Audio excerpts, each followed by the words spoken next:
everyone. Thank you again for joining me. Today, I just wanted to go over a little bit more about myself and kind of what this channel is going to be about. So, as you know, my name is Crystal. I'm married. My husband's name is Rick. We have an 11-year-old daughter named Cadence. And it's been about 2 years, so it'll be 3 years in May when I was diagnosed with multiple sclerosis. I had been dealing with a lot of health issues before that, anxiety and migraines, and other little things that would have never seemed like anything. But then I went to massage therapy school, and while I was there, I had a lot more symptoms, probably because I was more aware of my body and what it was saying. So I was just better about going to the doctor and taking care of things, to where I used to just push it off and ignore a lot of things. So I was being a lot better about going in and getting things addressed so that I could get myself into working order and be able to do what I really loved, which was massage. And through that, we started to notice things. And one day, I lost all the feeling in my left side. I lost my left side of my face felt like it was sunburned and stretched really far, and it felt like little pins and needles. My eye was twitching really bad. That was happening all throughout the day, and then that night my arm and fingers went numb. By the next day, I went into the doctor, and it was an on-call doctor, not my normal doctor, and he had said that I was experiencing Bell's palsy in my face and a pinched nerve in my back, which was causing the numbness. So I went on believing that was what was happening. By the following day, which I believe was Tuesday, the numbness had spread down my side. By Wednesday, it had spread all the way down my leg to my knee. And my doctor, I emailed him and let him know. He called me Wednesday and said, okay, I don't think that's what's going on. I need you to see a neurologist Friday. Make sure you don't miss your appointment. So Friday I went in, I saw a neurologist. He went over a lot of tests. He did not tell me what he was looking for. He did not give any ideas. He just did a bunch of little tests, like closing my eyes and touching my nose. He used a needle and poked all over my back. He did a lot of just little tests, checking my pupils, all kinds of things. We were there for a long time. And what he decided was that he wanted an MRI next. So they scheduled the MRI. All the symptoms continued. By this time, my entire left side, from the top of my head to my toes, were numb. Pins and needles, just no feeling. So by May 6th was my wedding anniversary. Me and Rick were going to go to dinner, but I got a call back from my neurologist that I needed to get my MRI that day. Things had been getting worse.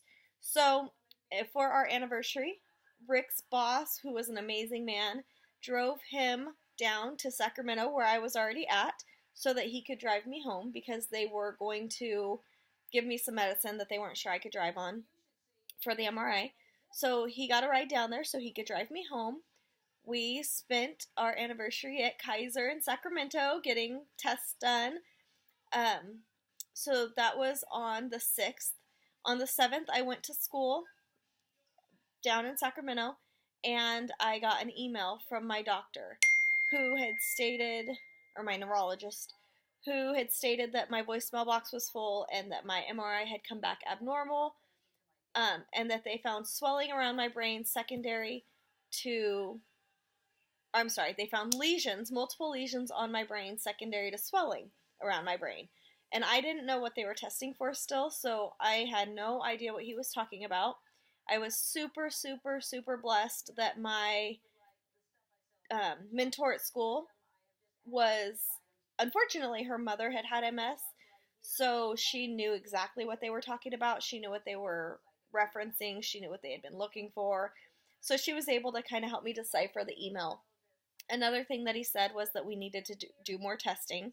So that was all being done day by day. I had to go in basically every day. I had to get blood tests one day. The next day they did I can't remember, I think it's called a VER test, where they put electrodes all over my head and I had to watch screens to check to see if I had any lesions in my optical nerves. it just, things were getting worse. My balance was getting worse. I had been falling before that, but I didn't really know why. I just thought I was clumsy. Um, Lots of things were off, but I didn't think much of it. So, fast forward, I switched neurologist. I was very unhappy with my original neurologist. Um, so, about 45 days after my first MRI, I had a new neurologist. My symptoms were progressing. He wanted me to be seen to get another MRI, this time with contrast. So I went in. They did the IV, they did the contrast, they did an MRI with and without the contrast. At that point, about a week later, I got a call from my new neurologist stating that the lesions I had doubled, or had grown, and the amount had doubled. So at that point, they said they wanted to do a spinal tap to check my spine for lesions, but regardless of what the spinal tap found, they were going to continue with treatment plan because I was considered, after finding two different amounts of lesions at more than 30 days apart, they were able to call that two different episodes, which meant that you could then give a full diagnosis and start treatment. So we chose a shot, which at the time was basically the only option, was injections. I chose one of the only ones that did not affect my immune system because my immune system is what's attacking the myelin around my brain and the protective coating around my brain. It's kind of hyperactive, my immune system, and it's attacking me.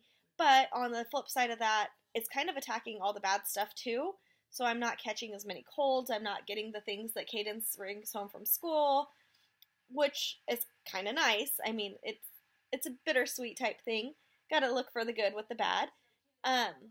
So from that point, we started the injections. I canceled the spinal tap because though it would tell us if and how many lesions I have on my spine, it wouldn't change the treatment plan. And I didn't want to put my body through the unnecessary stress of a test that I was terrified to do when it wasn't going to change anything about our treatment plan or what was going to happen. So we just chose not to do that. I still consider it now and then just because I do have a lot of symptoms that I think might be explained a little bit better if I knew there were lesions on my spine. But due to the fact that I have so many on my brain and the symptoms that I have, I would guess there's probably some on my spine. But either way, it's not going to change what we're doing. At that point, me and Rick had decided that we were just going to find a new normal. So things came up. I have to wear a brace on my left leg every day, every time I'm out, inside, wherever I'm at, because I have drop foot and it makes me fall down. So I have a couple braces I switch back and forth between. I do physical therapy every other day, 3 times a day, to try to keep any strength I can in my legs. I switch back between a cane, a walker, and a wheelchair depending on my day. I can't use a manual wheelchair because I don't have the strength in my hands to propel myself. So I have an electric wheelchair that I use. It's amazing. I try to use the least that I can from day to day, but I also try not to overdo it. Anytime I do something fun, I know I'm going to have to pay back. We went to a fantastic car show Saturday. Sunday, I spent the entire day in extreme pain, sick, just miserable, spasms. So I had a lot of fun. I pay it back, but that's okay. I know that at least I got to have that fun day. There's lots of days that I don't get to get out and do much, and that's okay too. I have my little buddy here who keeps me company all the time. My husband's really good about when he gets home taking me rather out to the grocery store or just for a drive if I've been really cooped up. We were fortunate enough to be able to move about a year ago from a 2-story house to a 1-story house that was in my family. It had been empty. It was my great-grandpa's house. So we moved in here and I did not expect it, but I felt more at home than I have ever felt in my life. So I've really, really, really enjoyed having that comforting feel. That's helped me a lot with my anxieties that I struggle with, being somewhere that feels so like home. I don't get nearly as stir crazy as I used to. I don't get as depressed as I used to. Um, I just really, really, really am a much happier person in this place. So that's been fantastic that my family was kind enough to let us rent from them and let us have somewhere that we could be happy and comfortable. Um, let's see, I have notes here, make sure I don't miss anything. The reason I decided to do this, I kind of touched on for a second in the first video. I was seeing a counselor who was the first counselor to really get to the bottom of things that I was experiencing and feeling. She had said that she couldn't believe how my personality was with this. She asked me what my treatment was, and I told her a list of medications, and I said, but I only have to do a shot one time a day. And she was blown away because to her, one time a day was too many. But in my mind, I was super, super blessed because there's people that have to do a lot worse. So she had encouraged me to think about doing a blog to kind of help people who might be struggling and might need an alternative way to look at things or might just want to not feel alone because not every day is perfect. I'm a pretty positive person, but I won't lie. Today's been a really rough day. My anxiety is through the roof. I'm stressed. I'm shaking a lot. My legs are really weak. But it is. It is what it is. It's raining outside. I'm enjoying my kitty and my blanket around my lap, and I'm just enjoying my day. So she really thought I should blog some things about me. Since everything's happened, I've always been a terrible speller. My grammar's never been great, but now that my mind is so scattery, I have a really hard time staying on topic, as you've probably noticed just in this video alone. But with that being said, writing a blog caused me so much anxiety with how to find the words I was looking for, how to put them on paper correctly, how to not have just run-on sentences that didn't make sense. So I just kind of pushed that under the rug. And in the meantime, me and her talked about becoming a life coach because she had started out as a life coach and I went to massage school because I wanted to help people. Well, now I cannot do that. I got completely certified just in time to not be able to feel my hands or be able to massage. So I've never got to use my certification to help people like I wanted. So, in another flip up way of looking at it, she thought maybe if I could become a life coach, I could do it from home, I could do it over the phone, and maybe I could help people dealing with things that I was dealing with and talk to them about maybe some alternative ways to look at things. And I loved that idea. And I researched schools, and I have every intention on becoming a life coach. But with that before mentioned concentration problems, just the idea of going, it's like a week-long course. But for me, that week-long, every day I don't know what I'm going to be doing. So I cannot go to a school where I don't know if I'm going to be able to walk down to the classes. I don't know if I'm going to be able to focus on anything they're telling me. I don't know if I'm going to be able to take a note or any, plus retain everything I'm learning. It costs a lot of money, which is great because it's great training, but it's not in the budget for me right now, especially not knowing if I could even complete that week training. And on top of those two things, I don't know. I don't know that I could do it. Cost, not knowing if I could handle the class itself, it just isn't in the cards for me right now. That doesn't mean that I don't watch a ton of videos and do my best to always follow different life coaches. I do the free courses that they do. I watch the videos where I can record them and watch them over and over. And I really try to implement what I've learned. And I'm happy to share that stuff. It's just free stuff that's out there, but it's helped me a ton with maybe looking at situations differently than I would have. So I figured, well, if I can't blog, I'll try to vlog. I found some amazing YouTubers. I'm a huge Disney fan. That's probably something I should have started with because that is a huge part of me, is Disney. And I found some vloggers who were Disney vloggers, just on accident. I had never watched YouTube like that before in my life, other than how to cook something or just quick tutorials. I had never followed a channel. I found one through a Mickey Monthly subscription box unboxing accidentally from their website, and her personality instantly just reached out to me. I felt connected to her. So I started watching her makeup tutorials, her Disney trips, all of that. And I felt so much less alone. I felt like I had a friend when I was at home, when work was at work and Cadence was at school. And even though I don't know her and we just would watch the video, she would take me to Disneyland. She would take me to wherever it was she was going, and I would feel like I was experiencing something even if I didn't leave the house for a week. And that was huge to me. And so through her, I found another couple that does Disney vlogs, and only Disney vlogs.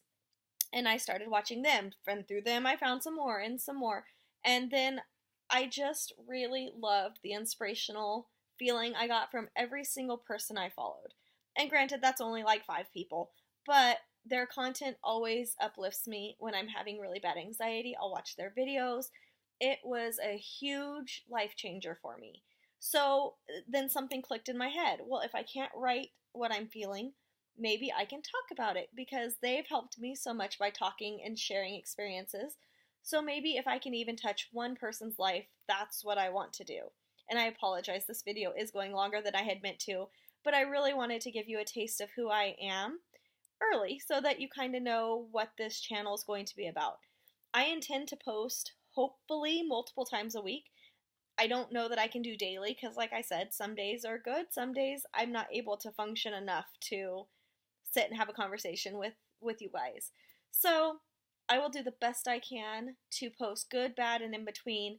I want to be an open book. If you have any questions, you can ask in the box below. Feel free to share with anyone you think this might help. I just want to, like I said, if I can touch one life and give them hope and make them not feel alone like some of the other vloggers have done for me, that's what I want to do. Let's see. I do want to apologize. My videos are unedited right now because I am brand new at this. I am testing things out. I have no idea how to edit a video on this laptop, but what I do know is that I want to get content to you and be honest with you in the moment. And if that means posting this kind of grainy video with bad lighting and a horrible glare in my glasses, I would rather do that than not get what's on my heart out to you guys. So hopefully, as time goes on, my videos will get better. Maybe some editing, maybe just better quality all the way around. That is my goal. But for now, I just want to get started because I have anxiety about things, and if I don't start, I won't. And I really wanted to do this because, again, if I touch one person's life, I will feel so happy to know that my experience gives me purpose. I know for sure that everything happened the way it was supposed to. And I don't love that I have this new life, but I have life, and that's what matters. It could be so much worse, always. Of course, it could be better, it could be worse. That's everyone's experience. But for me, I would so much rather enjoy what I have, find the best in it, and just spread joy as much as I can. We definitely all have our struggles, but I just want people to not feel alone. So that's my biggest goal here. I think that's about all I needed to say today. I again hope to post multiple days, if not every day, at least 3 or 4 times a week. I will strive for every day, but we will see how that goes. Again, editing hopefully will get better. I would love questions. I will answer as honestly and absolutely raw and honest as I can. I have a lot of time on my hands, so I'm home a lot. So just please don't hesitate to ask anything you want to ask. And otherwise, I will see you guys very, very soon in the next video. Have a good day.